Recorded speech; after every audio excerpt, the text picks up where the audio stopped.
প্রতিবাদ মিছিল সংস্থা এটি সিবিআইকে দিয়ে প্রতিবাদের দিক।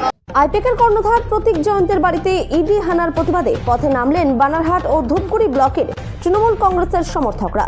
এদিন বানারহাট ব্লকের তৃণমূল কংগ্রেসের উদ্যোগে প্রতিবাদ মিছিল অনুষ্ঠিত হয়। মিছিলে নেতৃত্ব দেন বানারহাট ব্লক তৃণমূল কংগ্রেসের ব্লক সভাপতি সহ দলের অন্যান্য নেতাকর্মীরা।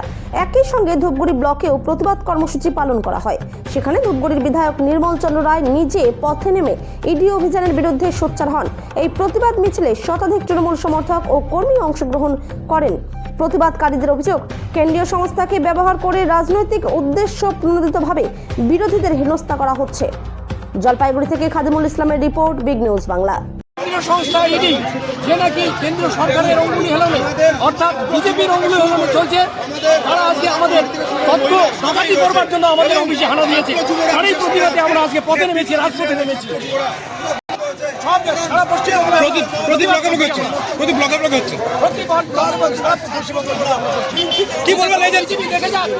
প্রতিবাদ করতে পারে এটা কি বিজেপি থেকে লেলিয়ে দেওয়া হয়েছে?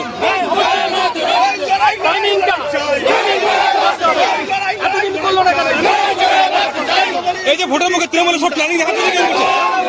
এর আগে আর কোনো দিয়ে পাচ্ছি না, পারলো না, এবার ইডি সিবিআই দিয়ে লাগছে।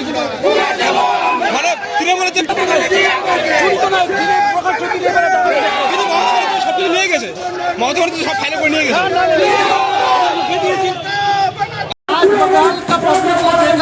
दुर्भाग्य है तो एक पार्टी का जिसका टैक्स दिया जाता है और हम लोग आईपैक से टीएमसी का जो स्ट्रेटेजी निर्भर करता है उसके वहाँ पर अमित शाह उसका टीम ईडी को लिए रेड करवाया। इतना बड़ा दुर्भाग्य भारतवर्ष में किसी राज्य में नहीं हुआ था। उनको 26 का वोट जीतना है और उनके वॉशिंग मशीन में जो धो जाता है वो स्वच्छ हो जाता है। आज जाके देखिए अजीत पवार वो अच्छे आदमी है, हमारे बगल में भी कर लेता अच्छे आदमी है। खराब है ममता बनर्जी जो पार्टी में रहते नारदा सारदा सब करके गए, उनके इधर कोई सीबीआई नहीं है। और जब 26 का वोट आ रहा है, 26 का वोट के जीतने के लिए इस तरह का जघन्य काम कर रहा है, हम लोग प्रतिवाद करते हैं। और आज पब्लिक किस तरह गुस्साया हुआ है, अगले दिन अगर उसको बंद नहीं किया करते हैं बंगाल का जंगल क्या करना चाहती है वो सब तक दिखाया जाएगा। নিউজ মিডিয়ার মাধ্যমে দেখেছেন যে বাংলায় যখন ভোট আসে ইডিকে পাঠিয়ে দেওয়া হয় কেন্দ্র থেকে অমিত শাহের নেতৃত্বে।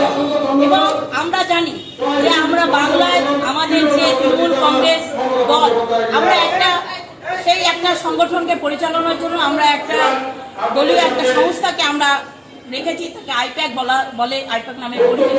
সেই আইপ্যাকের অফিসে ইডি থানা এবং সেখানে এসে নথিপত্র চুরি করে নিয়ে যাওয়া, এটা সম্পূর্ণ একটা কেন্দ্রীয় সরকারের অমিত শাহের নেতৃত্বে হচ্ছে। কিন্তু আমাদের কথা যে আজকে বাংলায় যে গণতন্ত্র হচ্ছে, তৃণমূল কংগ্রেসকে আজকে বিজেপিরা ভয় পাচ্ছে, তার জন্য কি আজকে আইপ্যাকের অফিসে গিয়ে হামলা করতে হলো, আইপ্যাকের অফিসের নথিপত্র চুরি করতে হলো? আজকে কেন সেখানে তৃণমূল কংগ্রেস নিজস্বভাবে স্বাধীনভাবে তাদের কাজকর্ম করতে পারবে না? তার জবাব বিজেপিতে দিতে হবে। এবং এর বিরুদ্ধে তৃণমূল কংগ্রেস আজকে সারা বাংলায় রাজপথে নেমেছে। আজকে সেরকম আমরা ধূপগুড়িতেও নেমেছি। এই আন্দোলন আমরা চালিয়ে যাচ্ছি। আগামী দিন আরো ভোট আসা পর্যন্ত আরো চলতে থাকবে। বিজেপিকে হুঁশিয়ারি দিতে চাই যে বিজেপি যদি ভেবে থাকে বাংলায় ক্ষমতায় আসবে, এইভাবে নথি চুরি করে কখনো ক্ষমতায় আসা যায় না, যাবে না, কখনো যায় না, যাবে না। কারণ বাংলার 10 কোটি মানুষের হৃদয়ে বসে আছে মমতা বন্দ্যোপাধ্যায়। কারণ 10 কোটি মানুষের সার্বিক বিভিন্ন প্রকল্পের মাধ্যমে সহায়তা দিয়ে যাচ্ছে। 11তে জিতে ক্ষমতায় এসেছে, 15 বছর অতিক্রম করেছে, 26-এ আবার পুনরায় মমতা বন্দ্যোপাধ্যায় ক্ষমতায় আসবে। তাই বিজেপিরা ভয় পেয়েছে। তাই আইপ্যাক আমাদের যে একটা ইন্টেলিজেন্স গ্রুপ আছে সেই অফিসে গিয়ে আজকে এই ইডি হানা দিয়েছে। ইডি এর প্রতি আমরা তীব্র প্রতিবাদ জানাই, ঘৃণা জানাই, ধিক্কার জানাই। চুরি করে কেন্দ্রীয় সরকারকে কখনো সহায়তা করে ক্ষমতায় আনা যাবে না।